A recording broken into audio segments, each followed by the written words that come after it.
রঙিলা রঙিলা রঙিলা রঙিলা রঙিলা রঙিলা রে।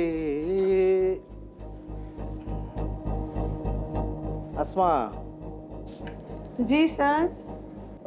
গত সপ্তাহে তোমাকে একটা কথা বলেছিলাম, তুমি তো কিছুই জানাইলে না। কোন কথা স্যার? আমি জানি তোমার ভালোই মনে আছে আমি কি বলেছি। আমি এসব কি কন স্যার? মোর জামাই আর একটা বিয়ে হচ্ছে, মই দুইটা মাইয়ে পোলা লইয়া মানুষের বাড়ি কামড় খাই, এলে কি মোর কোনো মান সম্মান নাই?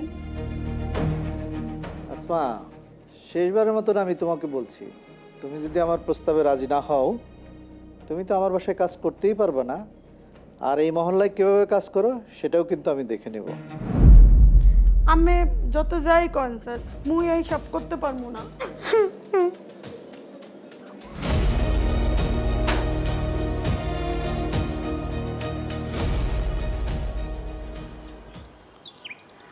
আপনি এসব কি বলছেন স্যার? আমার পক্ষে এটা কোনোভাবেই সম্ভব না। আমার একটা পরিবার আছে। রুবি, কি হয়েছে তোমার? এত আপসেট লাগছে কেন? না, কিছু না। কিছু একটা লুকাচ্ছ। জানু রাহাত, আমার চাকরিটা বোধহয় আর করা হবে না। কি বলছো? এত ভালো একটা চাকরি, তাছাড়া সামনের মাসে তোমার প্রমোশনও হওয়ার কথা। জানো, এমডি স্যার না আমাকে কল দিয়ে কক্সবাজার যেতে বলেছেন, তার সাথে বেড়াতে, একা।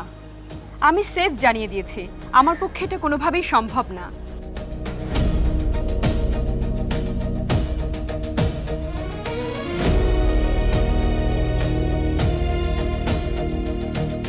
আমি যত যাই কন স্যার, মুই এই সব করতে পারবো না।